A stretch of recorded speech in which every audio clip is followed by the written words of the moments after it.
Le bloc appartement a été vendu.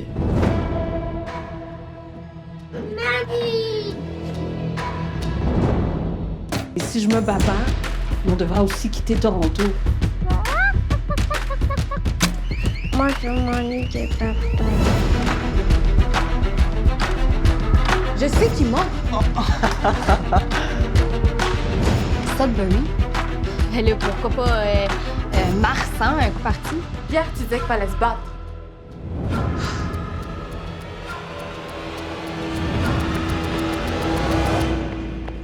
On écoutait un extrait de la bande-annonce de la web-série Ainsi va Manu, disponible depuis hier chez UniTV et produite par Love Films et les productions Diversified Voices. La série de 7 épisodes à court format raconte l'histoire de Manuela, une adolescente âgée de 16 ans qui, avec sa mère et son jeune frère, sont confrontés au phénomène de rénoviction dans la grande ville de Toronto. Et au cours des 7 épisodes, Manuela tentera, avec l'aide de ses 2 amis, de prendre les choses en main afin de demeurer là, dans son quartier. Une série qui met en relief les inégalités et les injustices sociales, chose que l'on a peut-être vu un petit peu plus là, durant la pandémie. Donc, pour nous parler de cette nouvelle série, je joins les 2 productrices, Josiane Blanc et Ania Jamila, qui est la fondatrice d'ailleurs de Love Films. Bonjour à vous 2. Bonjour. Félicitations. Vous êtes heureuse d'enfin pouvoir faire paraître la web-série? Oui, tout à fait. Ben, ça fait 10 mois que moi et Ania, on travaille sur le projet matin et soir, lundi au dimanche. Donc, il y a beaucoup de mélange d'émotions, je pense, dans l'apparition. On est excités, on n'y croit pas trop encore. Mais c'est le fun de voir le projet arriver. Est-ce que c'est la première fois que vous avez travaillé ensemble sur un projet? Comment s'est fait votre rencontre finalement? On a une rencontre un petit peu particulière et qu'on aime beaucoup raconter. En fait, en 2018, Josiane et moi, on a participé à un concours de l'Office national du film et on a été toutes les 2 choisies comme finalistes. On s'est rencontrés, on a voyagé jusqu'à Moncton, donc les finalistes se retrouvaient à Moncton. Et Josiane et moi, donc on était en compétition officiellement. On était 9 finalistes dans le Canada. Josiane a gagné. Je pense que j'étais pas trop loin derrière. Et puis, au terme, elle a réalisé un super beau documentaire pour l'ONF. Mais on savait quand même, après s'être rencontrés à Moncton, qu'on voulait travailler ensemble, qu'on avait une admiration commune l'une pour l'autre. Fait que c'est une belle histoire de compétition qui se transforme en une histoire de collaboration et on crée ensemble. Donc, c'est vraiment le fun de travailler ensemble. On s'appelle des work wives, donc des épouses de travail parce qu'on se parle beaucoup plus qu'on parle à nos propres époux. Et voilà. Ouais. Parlez-nous un petit peu du phénomène de rénoviction. On comprend assez bien le mot valise en soi, là, mais c'est aussi un véritable problème en milieu urbain. Pourquoi avez-vous décidé d'aborder la thématique de la rénoviction? Oui, tout à fait. En fait, ce qui s'est passé, c'est que moi, je réside à Toronto depuis bientôt 6 ans. Puis la question du logement à Toronto, des prix des logements à Toronto, c'est une question qui était récurrente au milieu avec mes amis, dans les milieux sociaux. C'est une question qu'on parlait beaucoup. Puis j'ai vu beaucoup d'amis, de connaissances quitter la ville. À cause de l'augmentation fulgurante des prix des loyers. On a des gens avec qui on a travaillé qui ont eux-mêmes changé d'appartement 5, 6, 7 fois dans les dernières années parce qu'ils se sont fait évincer d'un appartement pour des rénovations, augmentation des prix du loyer. Donc, c'est comme ça qu'on est arrivé sur le sujet. Puis, en fait, j'avais envie de raconter cette histoire-là, mais du point de vue de la jeunesse, parce que les jeunes sont aussi pris dans ces réalités-là.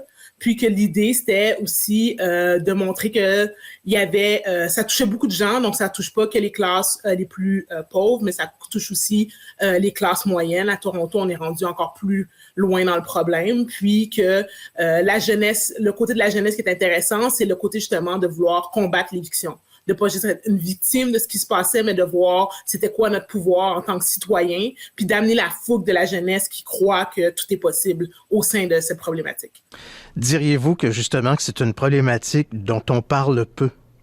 Ben, en fait, je dirais qu'on en parle de plus en plus. Je pense que j'ai l'impression que le mouvement, il est parti de l'Ouest, puis s'en va vers l'Est. C'est-à-dire, on en parlait il y a un peu avant Toronto, on parlait de Vancouver, puis éventuellement, on a commencé à parler de Toronto. Aujourd'hui, en ce moment, on en parle beaucoup à Montréal, avec l'augmentation des loyers à Montréal aussi, puis la crise du logement à Montréal aussi. Donc, je pense que c'est un sujet qui est en ce moment beaucoup sur la table, parce que hier, je lisais un article qui disait que le prix moyen d'une maison à Toronto a dépassé le $1 million. Donc, qu'on parle d'un dépôt de 200 000. C'est des réalités qui sont complètement folles pour les gens qui vivent dans ces villes-là. Puis, on se demande où est-ce qu'on va à partir d'ici. Si on est rendu là aujourd'hui, ça va être quoi dans 2 ans, 5 ans, 10 ans? Donc, c'est ça. Donc, je pense qu'on en parle en ce moment parce que ça devient problématique. La force de la série Ainsi va Manu, c'est que ça peut s'adresser tant à la jeunesse qu'aux adultes avec des thématiques. On en apprend beaucoup sur plusieurs réalités. Qu'est-ce qu'on peut espérer que les spectateurs retiennent d'Ainsi va Manu, Ania? Moi, je pense, quand Josiane développait le scénario, elle disait tout le temps qu'elle voulait une Greta Thunberg de l'immobilier à Toronto qui parle français.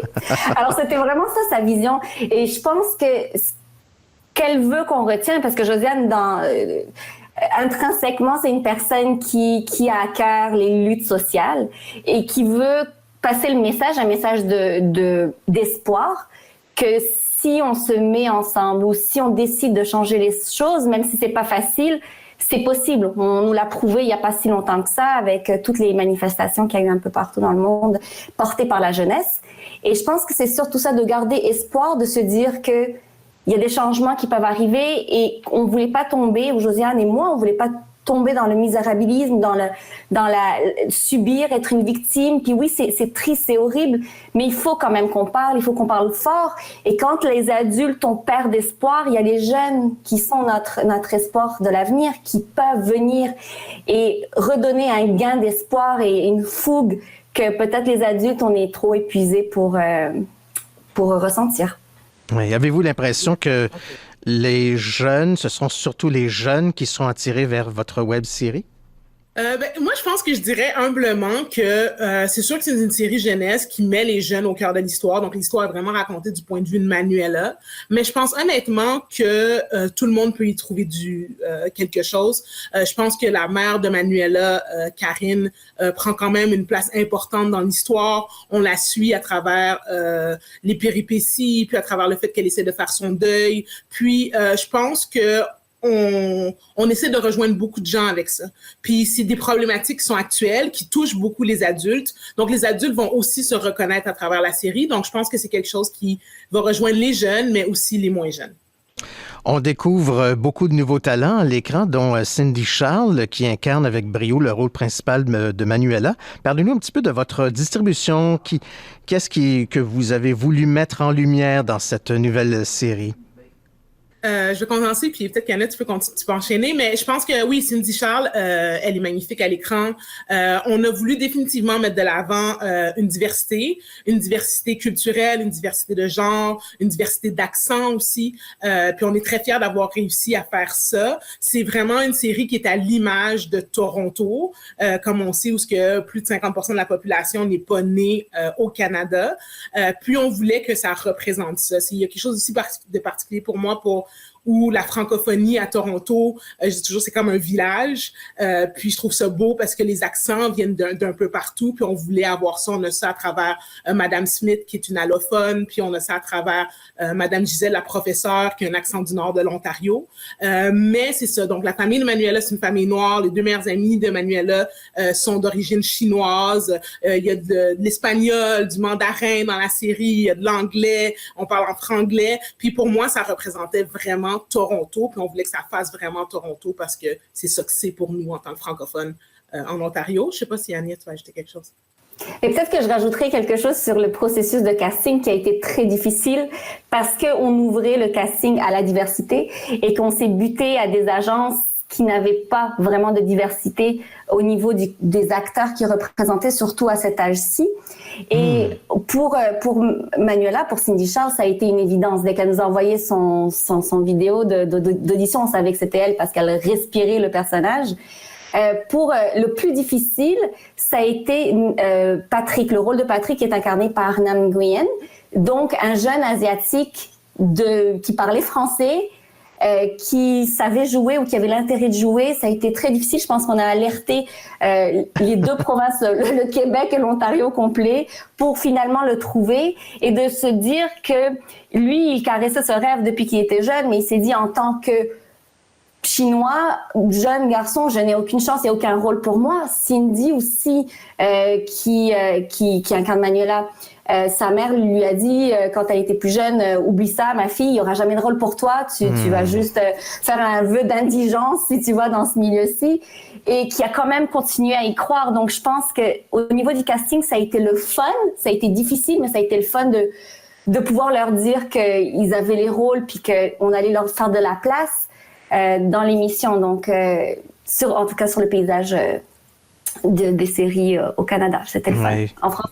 Une très belle opportunité pour ces gens-là. C'est une série dans laquelle vous avez mis en évidence des personnages de femmes fortes avec une distribution qui met en lumière, justement, vous en parlez, la diversité de Toronto et de la francophonie ontarienne. Qu'est-ce que vous avez appris en préparant cette émission-là? Qu'est-ce que j'ai appris? J'ai appris plein de choses, puis je continue à apprendre beaucoup de choses ici. J'ai appris que tourner en français en Ontario, ça présente ses challenges, particulièrement dans la région de Toronto, où le bassin de comédiens, comme on disait, est un peu plus plus petit, on dirait. Mais j'ai aussi appris que ça prend un village, comme dit souvent Anya, pour faire une série. On a tous travaillé très, très fort pour faire la série. Puis je pense que autant moi qu'Anya, que tout le reste de l'équipe, on est très, très fiers du résultat final. Puis je pense que ce qu'on a vraiment appris finalement, c'est que c'est possible. Puis ça nous fait très plaisir en tant que créatrice de la diversité, puis émergente aussi, de pouvoir se dire que c'est possible de faire une série en français, en Ontario, qui est représentative de la diversité sans les stéréotypes, qui est représentative d'être francophone en Ontario sans les stéréotypes, d'avoir tout ce cast-là, tous ces gens-là qui sont venus ensemble pour raconter cette histoire-là, que c'était possible, puis que même quand c'est difficile, comme Anya disait, on a pu trouver les comédiens qu'on avait besoin, on a pu représenter tout le monde, on a pu le faire où ce que tout le monde sent que ça représente vraiment qui ils sont. Puis ça, on est vraiment, vraiment super fiers d'avoir réalisé ça. Josiane Blanc, Anya Jamila, vous êtes productrice de la web-série Ainsi va Manu, disponible depuis hier, là, je rappelle, sur le site web d'UniTV. Qu'est-ce qu'on vous souhaite pour la suite? Une prochaine lancée dans l'univers de Manu ou des nouveaux projets à l'horizon? Plein de choses, tout ça. On croise les doigts fort que la série plaise, parce que oui, on espère qu'il va y avoir une deuxième saison. On y croit. Sinon, Anya et moi, on travaille beaucoup en tandem. Là, on se lance, dès qu'on termine le lancement, on se lance dans l'écriture d'une nouvelle série qui a été supportée par le Fonds indépendant de production, qui est une série de format court, mais qui va s'adresser plutôt à un public adulte. On est aussi en production, on entre en développement d'une série documentaire avec TFO, avec une productrice du Québec, Marie-France Laval, en coproduction entre le Québec et l'Ontario. Est-ce que j'oublie des choses, Anya? On a un petit projet de série documentaire coproduite à l'international. Donc, on essaye vraiment de s'éclater. Si on nous donne notre voix, on va pas se faire prier. Voilà. Bien, en tout cas, je vois que vous ne chômerez pas pour les prochaines années. Josiane Blanc, Anya Jamila, merci beaucoup. Je vous souhaite bonne chance pour cette nouvelle série et puis au plaisir de vous reparler. Merci beaucoup, Charles. Bonne journée. Bonne journée. Salut bien. Bon samedi. Au revoir.